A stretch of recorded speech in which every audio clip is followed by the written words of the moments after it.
World war to, बर्फ, भूख और हर तरफ मौत। एक जर्मन सोल्जर हर कदम पर जिंदा रहने की जद्दोजहद। प्रिजन एस्केप की एक बहुत शानदार मूवी। इस कहानी में आपको मिलेंगे बहुत सारे ट्विस्ट, कभी किस्मत मेहरबान, कभी जालिम। ये वॉर मूवीज में मेरी फेवरेट मूवीज में से एक है। तो स्टोरी शुरू करने से पहले चैनल को सब्सक्राइब करें। अगस्त 1944 जर्मनी के इलाके बावेरिया में एक आम सा दिन, मगर क्लेमेंस जर्मनी की तरफ से वॉर में शमूलियत के लिए ट्रेन स्टेशन पर है और इसकी बीवी कैथरीन एक खबर देती है, वो बाप बनने वाला है। क्लेमेंस की आंखों में चमक आ जाती है। वो फौरन कैथरीन को गले लगाता है, जैसे वक्त को रोक लेना चाहता हो। फिर वो अपनी छोटी बेटी को अलविदा कहता है और वादा करता है, मैं तुम्हें हर वक्त खत लिखूंगा और क्रिसमस तक वापस आ जाऊंगा। इस वादे में मोहब्बत भी है और अनजाना खौफ भी। क्लेमेंस ट्रेन में सवार हो जाता है, मगर इसे नहीं मालूम कि ये सफर इसे सीधा जहन्नम में ले जाने वाला है। महीने गुजरते हैं और अचानक सब कुछ बदल जाता है। क्लेमेंस को सोवियत यूनियन पर हमले के इल्जाम में 25 साल कैद मुशक्कत की सजा सुना दी जाती है। अब वो एक कैदी है और इसके साथ सैकड़ों लोग, सब एक ऐसी जगह पर जहाँ इंसानियत का नामो निशान तक नहीं। यहाँ न सिर्फ गार्ड्स की बदसलूकी है, बल्कि भूख, सर्दी और मौत हर लम्हा इनके साथ चलती है। हर दिन कोई ना कोई कैदी मर जाता है, जैसे जिंदगी यहाँ कोई कीमत ही नहीं रखती। हफ्तों तक बर्फ में चलने के बाद ये लोग साइबेरिया पहुँचते हैं और उस वक्त क्लेमेंस के दिल में उम्मीद की आखिरी चिंगारी भी बुझने लगती है। और कुछ दिन बाद ये प्रिजन कैंप में होते हैं। यहाँ इनका मेडिकल चेकअप होता है, शॉवर रूम ले जाकर इनकी सफाई की जाती है, बाल दाढ़ियां तक मुंडवा दी जाती हैं और इसी दिन इन्हें कोयले की कानों में काम पर लगा दिया जाता है। दूसरी तरफ कैथरीन एक बच्चे को जन्म देती है, मगर क्लेमेंस को कोई खबर नहीं और वो अपने शोहर की तलाश में है। हर हफ्ते पोस्ट ऑफिस जाती है, दिल में एक उम्मीद लेकर, शायद आज कोई खत आए, लेकिन हर बार वो खाली हाथ वापस आती है और उसकी आंखों में वही सवाल होता है, क्या वो अभी भी जिंदा है? 2 साल गुजर जाते हैं। एक दिन कान में काम करते हुए क्लेमेंस अपने एक साथी को मलबे तले दबता देखता है। वो फौरन दौड़ता है, पत्थर हटाता है, लेकिन जब तक वो उसको निकालता उसका दोस्त मर चुका होता है। ये मंजर क्लेमेंस को अंदर से तोड़ देता है, लेकिन किस्मत एक बार फिर बदलती है। क्लेमेंस की मैकेनिकल स्किल्स का एक सार्जेंट को पता लगता है और वो उससे मुतासर होकर माइन से निकलने का एक मौका देता है। रात के वक्त क्लेमेंस गार्ड्स को बातों में मसरूफ देखता है और उसे लगता है कि शायद वो यहाँ से निकल सकता है। वो कन्वेयर बेल्ट के जरिए पट्टियों तक पहुँचता है और एक ट्रॉली में छुपकर फरार होने की कोशिश करता है। यहाँ किस्मत इसका साथ नहीं देती। एक गार्ड इसे देखकर सबको अलर्ट कर देता है। सजा के तौर पर क्लेमेंस को पूरी रात पानी से भरे एक पिट के अंदर खड़ा रखा जाता है। सर्दी, दर्द, बेबसी सब एक साथ। अगले दिन उसे दोबारा माइन में भेज दिया जाता है। जैसे ही वो एक कॉरिडोर से गुजरने की कोशिश करता है, इसके अपने साथी गार्ड्स के हुक्म पर इस पर हमला कर देते हैं, बेरहमी से मारते हैं और फिर इसे डॉक्टर के पास ले जाया जाता है। डॉक्टर स्टोफर इसकी जिंदगी में एक नई उम्मीद लेकर आता है। वो इसका इलाज करता है, लेकिन क्लेमेंस को बार बार तेज बुखार हो जाता है। डॉक्टर को शक होता है कि वो किसी सीरियस बीमारी में मुब्तला हो सकता है। क्लेमेंस डर जाता है, अगर मैं मर गया तो मेरे घर वालों को कभी पता नहीं चलेगा। वो डॉक्टर से कहता है, मेरी बीवी को एक खत भेज दे, लेकिन डॉक्टर साफ कहता है, ये खत कभी नहीं पहुंचेगा। ये सुनकर क्लेमेंस फैसला करता है, तो फिर मुझे यहाँ से निकलना होगा और वापस जाना होगा। डॉक्टर स्टोफर इसे समझाता है, अगर तुमने भागना है तो तुम्हें प्लानिंग करनी होगी, फूड, स्ट्रॉन्ग शूज, कंपास और शेल्टर। और फिर वो खुद उसकी मदद करने का फैसला करता है। रात के अंधेरे में वो क्लेमेंस को अपने ऑफिस में बुलाता है और एक मैप देता है। कहता है, तुम्हें विंटर का इंतजार करना होगा, जब नदियां जम जाएं। लेकिन अचानक दरवाजे पर नॉक होती है। डॉक्टर फौरन क्लेमेंस को बाथरूम में छुपा देता है। एक ऑफिसर अंदर आता है, शक की निगाह से देखता है, मगर कुछ देर बाद चला जाता है। जैसे ही खतरा टलता है, डॉक्टर स्टोफर एक शॉकिंग फैसला करता है। वो अपना कोट और बूट्स क्लेमेंस को दे देता है और कहता है, तुम्हें आज रात ही भागना होगा, वरना कभी नहीं। वो बताता है कि असल में उसने अपने लिए एस्केप प्लान बनाया था, लेकिन कैंसर की वजह से हिम्मत नहीं कर सका और अब वो अपनी उम्मीद क्लेमेंस के हवाले कर रहा है। वो इसे एक लोडेड गन देता है और एक बॉक्स जिसमें उसका पुराना एड्रेस है। कहता है, मेरी बीवी को दे देना और कहना मैं मर चुका हूँ। क्लेमेंस वादा करता है और फिर इंफर्मरी से भाग निकलता है। बाहर एक शदीद तेज स्नो स्टॉर्म चल रहा होता है, लेकिन वो रुकने वाला नहीं। वो सेफ हाउस से सप्लाईज लेता है और सुबह होते ही मगरिब की तरफ चल पड़ता है। अचानक इसे एहसास होता है कि इसके पीछे डॉग्स और सोल्जर्स हैं। वो पूरी ताकत से भागता है, लेकिन इस दौड़ में इसका बैग कहीं पीछे रह जाता है। वो भागता रहता है जब तक कि उसका जिस्म जवाब नहीं दे देता, और फिर वो मायूसी में पीछे देखता है। इसे लगता है कि डॉग्स करीब आ चुके हैं, लेकिन ये सब उसका एक सैराब था। आगे बर्फ, जंगल, दुश्मन और भूख। शाम ढल रही है। क्लेमेंस कई घंटों से बगैर मकसद के चल रहा है। अचानक इसे बर्फ पर कुछ कदमों के निशानात नजर आते हैं। वो रुक जाता है, वो गौर से देखता है और फिर इसके दिल पर जैसे बिजली गिरती है। ये निशानात तो इसके अपने हैं। वो पिछले कई घंटों से गोल गोल घूम रहा था। उसी लम्हे आसमान पर एक हैरत अंगेज मंजर बनता है। खूबसूरत रंगों से रोशन आसमान। क्लेमेंस गहरी सांस लेता है और अपनी बाकी बची हुई ताकत जमा करके दोबारा आगे बढ़ने का फैसला करता है। इसी तरह बर्फ में भटकते हुए चंद और दिन गुजर जाते हैं। इसका सारा खाना खत्म हो जाता है। वो सिर्फ चल नहीं रहा, बल्कि जिंदा रहने की जंग लड़ रहा है। वो आसमान की तरफ देखकर दुआ करता है, खुदारा मुझे घर पहुंचा दे। कुछ और किलोमीटर चलने के बाद इसका जिस्म जवाब दे देता है और वो बेहोश होकर गिर जाता है। जब आंख खुलती है, इसके सामने एक सील होता है। एक लम्हे के लिए जैसे उम्मीद वापस आ गई। वो फौरन बंदूक निकालकर गोली चलाता है, लेकिन सील बचकर समुद्र में गायब हो जाता है। क्लेमेंस इसके पीछे भागता है और इसी दौरान इसका पांव बर्फीले पानी में डूब जाता है। नाकाबिले बर्दाश्त दर्द, जैसे पूरा जिस्म जम रहा हो। फिर अचानक इसे एक और सील नजर आता है। इस बार वो ठीक निशाना लगाकर जानवर को मार देता है। इसकी चर्बी से अपने जमे हुए पांव को गर्म करता है। यही चर्बी इसके लिए दवा भी बनती है और खुराक भी। कुछ देर बाद वो अपना सफर दोबारा शुरू करता है। हर गुजरते दिन के साथ इसकी उम्मीद कमजोर होती जा रही है, लेकिन फिर दूर इसे एक खुश्क झाड़ी नजर आती है। वो समझ जाता है, मैं अब मुकम्मल वीराने में नहीं हूँ। दूसरी तरफ इसके प्रिजन के वार्डन लेफ्टिनेंट कैमिनफ ने इसे पकड़ने के लिए 500 किलोमीटर तक सर्च टीम्स भेजी थी, जो उसको ढूंढ नहीं पाई।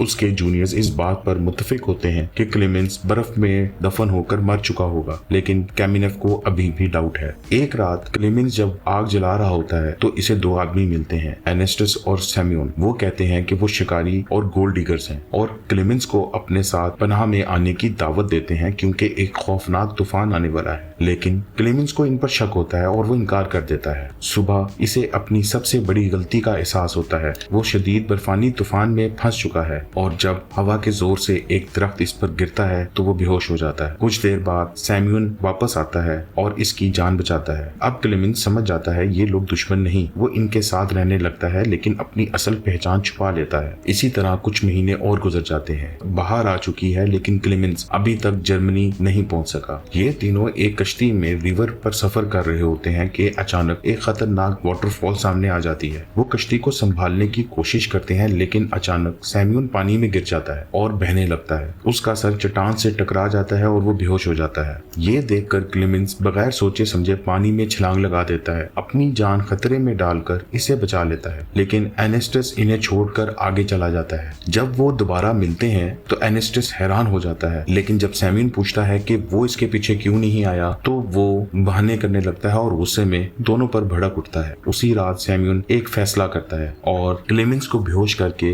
एनेस्टस को गोली मार देता है। जब क्लेमेंस को होश आता है तो इसके सामने एक लाश पड़ी होती है। वो सैम्यून से पूछता है, तुमने ऐसा क्यों किया? सैम्यून कहता है, वो हमारा सोना चोरी करना चाहता था। अगर मैं ना मारता तो वो हमें मार देता। वक्त इसी तरीके से गुजरता है और दोबारा सर्दी आ जाती है। क्लेमेंस अब भी अपने मिशन पर है, लेकिन एक दिन सैम्यून हार मान लेता है। वो कहता है, मैं मजीद नहीं चल सकता। क्लेमेंस इसकी मदद करने के लिए बैग उठाने की पेशकश करता है, लेकिन सैम्यून को शक होता है कि वो भी इसका सोना चोरी ना कर ले और इस पर हमला कर देता है। इस तरह इन दोनों के रास्ते अलग हो जाते हैं। क्लेमेंस एक बर्फीले पहाड़ पर चढ़ रहा होता है कि अचानक वो फिसल कर गिर जाता है और खुद को भेड़ियों के एक झुंड के दरमियान पाता है। वो जल्दी से दरख्त पर चढ़ने की कोशिश करता है, लेकिन भेड़िए इसे नीचे गिरा देते हैं। भेड़िए इसकी चीड़ फाड़ करने वाले होते हैं कि अचानक गोलियों की आवाज आती है और भेड़िए भाग खड़े होते हैं। दो लोग, कोलका और अलोशका, इसे बचाकर अपने कबीले के कैंप में ले जाते हैं, जहां हीलर्स इसका इलाज करते हैं और रात को एक अजीब सी हीलिंग रिचुअल होती है। अगली सुबह क्लेमेंस जब आंख खोलता है तो हैरान होता है, वो काफी हद तक ठीक हो चुका था। कोलका इसे अपने खानदान से मिलवाता है और एरिना इसकी देखभाल करती है। वक्त गुजरने के साथ क्लेमेंस ठीक होने लगता है और एरिना इससे मोहब्बत करने लगती है। लेकिन दूसरी तरफ सैम्यून पकड़ा जाता है और कैमिनफ को खबर मिलती है कि सैम्यून के साथ कोई और आदमी भी था। जब वो तफ्तीश करते हैं तो कैमिनफ को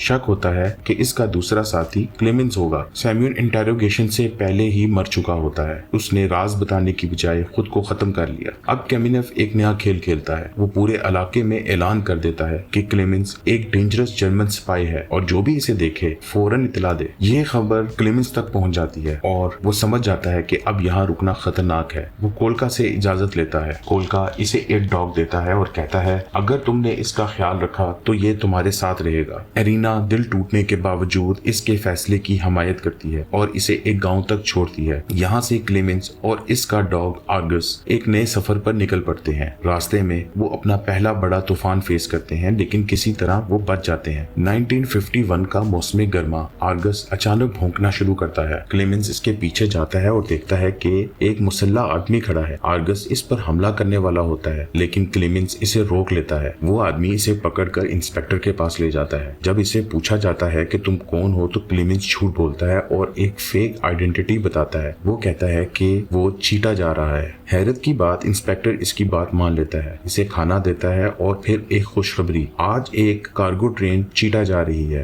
क्लेमेंस के चेहरे पर पहली बार एक हल्की सी मुस्कुराहट आती है। वो और आर्गस ट्रेन में सवार हो जाते हैं और यूं 800 किलोमीटर का मुश्किल सफर आसानी से तय कर लेते हैं। क्या ये ट्रेन वाकई इसे आजादी तक लेकर जाएगी या आगे इसका सबसे खतरनाक इम्तिहान अभी बाकी है? इतने साल, इतनी कुर्बानियां और आजादी सिर्फ चंद कदम दूर। आगे किस्मत इसका साथ देगी या सब कुछ खत्म हो जाएगा? जानने के लिए देखते रहें और वीडियो को लाइक करें। क्लेमेंस और इसका डॉग आर्गस ट्रेन के जरिए अपनी मंजिल के करीब पहुंचते हैं लेकिन जैसे ही वो उतरता है इसका दिल एक लम्हे के लिए रुक जाता है। सामने फौजियों की पूरी एक बटालियन इसका इंतजार कर रही होती है। क्या ये इत्तेफाक था या कोई जाल? वो फौरन आर्गस को उठाता है और जंगल की तरफ भागने की कोशिश करता है लेकिन जैसे ही वो पटरियां अबूर करने लगता है सामने कैमिनफ खड़ा होता है। इसी लम्हे आर्गस अपने मालिक को बचाने के लिए आगे बढ़ता है। वो कैमिनफ पर झपटता है और इसका कान काट लेता है। ये एक लम्हे की कुर्बानी थी जिसने क्लेमेंस को एक मौका दिया। क्लेमेंस के दिल में जंग शुरू हो जाती है, क्या मैं अपने डॉग को छोड़ दूं? लेकिन वो जानता है अगर वो रुका तो सब खत्म हो जाएगा। वो भागता है और इसे पीछे से एक गोली की आवाज आती है। क्लेमेंस समझ जाता है आर्गस अब नहीं रहा। इसकी आंखों में आंसू आ जाते हैं। फौजी इसके करीब आ रहे होते हैं। वो एक पुल पर चढ़ता है, गोलियों से बचते हुए पटरियों की तरफ दौड़ता है और फिर अपनी जान बचाने के लिए एक चलती हुई ट्रेन पर छलांग लगा देता है। वो बच तो जाता है लेकिन इस बार इसने कुछ खो दिया, अपना एक वफादार साथी आर्गस। गम के साथ मगर हिम्मत के साथ क्लेमेंस अपना सफर जारी रखता है। एक और सर्द मौसम, अकेले। दूसरी तरफ इसकी बेटी लीसा जो अब बड़ी हो चुकी है वो अब भी अपने वालिद का इंतजार कर रही है, हर दिन एक उम्मीद के साथ। एक दिन एक ट्रक ड्राइवर अपनी गाड़ी रोकता है क्योंकि ट्रक का टायर पंक्चर हो जाता है और क्लेमेंस चुपके से ट्रक के पीछे चढ़ जाता है। सामान के पीछे छुपने की कोशिश करता है लेकिन ड्राइवर इसे देख लेता है। वो इसे मारने की कोशिश करता है लेकिन क्लेमेंस बीन्स के डब्बे से हमला कर ड्राइवर को मार देता है। अगस्त 1952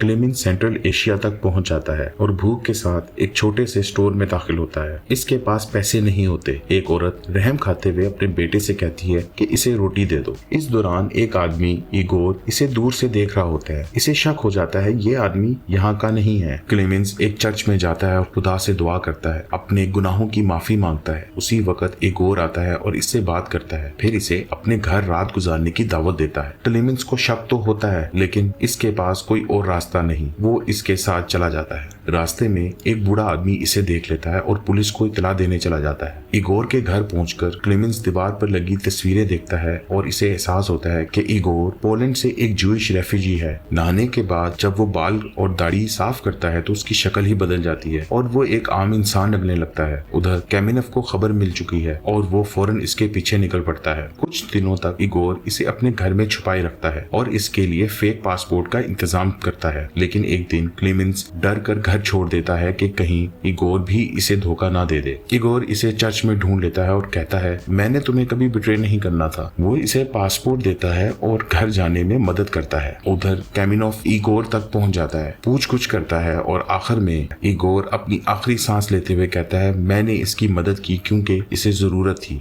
क्लेमेंस अपनी मंजिल की तरफ बढ़ता है। रास्ते में एक लैंडस्लाइड हो जाता है और उसको ट्रक छोड़कर पैदल चलना पड़ता है। आखिरकार बॉर्डर तक पहुंच जाता है और ऑफिसर को को कन्विंस कर लेता है, लेकिन जैसे ही वो पुल पार करने लगता है सामने एक बार फिर कैमिनफ। अब वो फंस चुका है और कहीं भाग नहीं सकता, लेकिन इस बार कुछ बदल चुका है। कैमिनफ इसे रोकने की बजाय रास्ता छोड़ देता है, क्योंकि शायद अब वो सोवियत टेरिटरी में नहीं। दिसंबर 1952 क्लेमेंस को जर्मनी ले जाया जाता है, लेकिन वहाँ भी इसे रशियन स्पाई समझकर जेल में डाल दिया जाता है। यहाँ इसका फेक पासपोर्ट इसके खिलाफ जाता है। अदालत में वो जज को अपनी कहानी सुनाता है और खुशकिस्मती से जज हकीकत जानने के लिए इसके अंकल बेड्रिक्सल को बुलाता है। पहले वो इसे पहचान नहीं पाता, लेकिन फिर क्लेमेंस एक पुरानी तस्वीर का जिक्र करता है जिसके पीछे एक खास नोट लिखा होता है। इसका अंकल वो पुरानी तस्वीर निकाल कर उसके पीछे देखता है तो नोट लिखा होता है, और जब नोट पढ़ा जाता है तो सब कुछ क्लियर हो जाता है। ये वाकई क्लेमेंस ही है। इस तरह आखिरकार वो आजाद होकर घर वापस पहुंचता है। खिड़की से झांक कर अपनी बीवी कैथरीन, अपनी बेटी लीसा जो कि बड़ी हो चुकी है, उनको देखता है, और फिर एक छोटे लड़के को जो जमीन पर खेल रहा होता है, इसका बेटा, जिससे वो कभी नहीं मिला था। वो हिम्मत नहीं कर पाता और चर्च में इनका इंतजार करता है। जैसे ही वो अंदर आता है सबसे पहले लीसा इसे देखती है। वो फौरन इसे पहचान लेती है, पापा, और दौड़कर इसे गले लगा लेती है। फिर कैथरीन इसे देखती है, जैसे वो यकीन नहीं कर पा रही। इसकी आंखों में आंसू आ जाते हैं। फिर वो इसके पास आती है और इसे गले लगा लेती है। क्लेमेंस एक गहरी सांस लेता है। आखिरकार उसने अपना मिशन पूरा कर लिया। इस कहानी में सबसे इमोशनल मोमेंट कौन सा था? आर्गस की कुर्बानी या ये आखिरी रीयूनियन? कभी कभी इंसान को जिंदा रहने के लिए सिर्फ एक चीज चाहिए होती है, और वो उम्मीद। क्लेमेंस ने साबित कर दिया कि अगर उम्मीद जिंदा हो तो इंसान हर मुश्किल का मुकाबला कर सकता है। दोस्तों, अगर आपको मेरी मूवी एक्सप्लेनेशन अच्छी लगी तो वीडियो को लाइक करें और चैनल को सब्सक्राइब, क्योंकि कहानी सुनो में हम आपके लिए लेकर आते हैं हॉलीवुड, बॉलीवुड और पूरी दुनिया से best action, drama, suspense, thriller, crime, sci-fi, adventure, family, kids, comedy, horror, love stories, best movies की एक्सप्लेनेशन, रिव्यू और रिकैप।